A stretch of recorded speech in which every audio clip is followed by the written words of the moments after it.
నమస్కారం. Paneer fried rice ఎలా తయారు చేయాలో చూద్దాం. దానికోసం ఒక పాన్ పెట్టుకొని ఆయిల్ వేసుకొని ఒక వెల్లుల్లిని చిన్న చిన్న ముక్కలుగా కట్ చేసుకొని వేసుకోండి. తర్వాత పన్నీర్ని ఈ విధంగా క్యూబ్స్గా కట్ చేసుకున్నాను.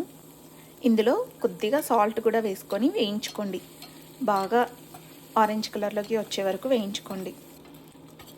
ఇవి వేగిన తర్వాత ఇందులో మనం వెజిటేబుల్స్ యాడ్ చేసుకుందాం.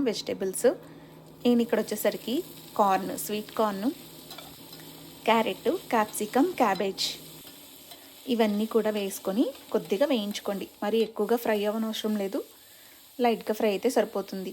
ఇందులో ధనియాల పొడి, గరం మసాలా, మిరియాల పొడి, మన రుచికి తగినట్లుగా కారం కూడా కొద్దిగా వేసుకోండి. ఇవన్నీ వేసుకున్న తర్వాత బాగా కలుపుకోండి. ఇదంతా కూడా హై ఫ్లేమ్లో పెట్టుకొని మనం కలుపుకుంటూనే ఉండాలండి. అప్పుడు మసాలాలన్నీ కూడా ఈ ముక్కలకి పట్టి చాలా రుచిగా ఉంటుందన్నమాట. ఇవన్నీ వేగిన తర్వాత మనం ముందుగా అన్నాన్ని ఉడికించి పెట్టుకోవాలి. ఆ ఉడికించిన అన్నం కూడా ఇందులో వేసుకొని ఫ్రై చేసుకోవాలన్నమాట. అన్నము ఆల్రెడీ వండిందైనా పర్వాలేదు, లేదా మీరు అప్పటికప్పుడు ఫ్రెష్గా అయినా వండుకోవచ్చు. పలుకుగా ఉండాలి అన్నం. అది కూడా వేసుకున్న తర్వాత అందులో తగినంత ఉప్పు, వెనిగర్ వేసుకొని బాగా కలుపుకోండి. ఈ కలుపుకునేటప్పుడు కూడా మంటని హై ఫ్లేమ్లోనే ఉంచుకొని బాగా కలుపుకోండి.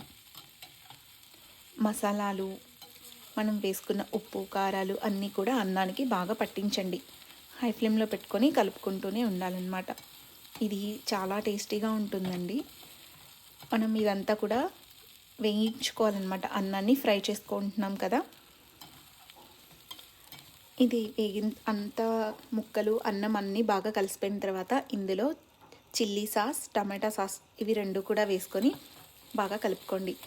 ఇది ఒకసారి కలుపుకున్న తర్వాత ఒకసారి ఉప్పు, కారం చెక్ చేసుకోండి. మీకు ఏదైనా తగ్గినట్లు అనిపిస్తే మీరు మరలా యాడ్ చేసుకోవచ్చు.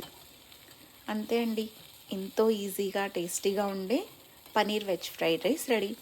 ఇది లంచ్ బాక్స్లోకి లేదా డిన్నర్, స్నాక్స్ ఏదైనా కూడా మనం చేసుకోవచ్చు ఈజీగా.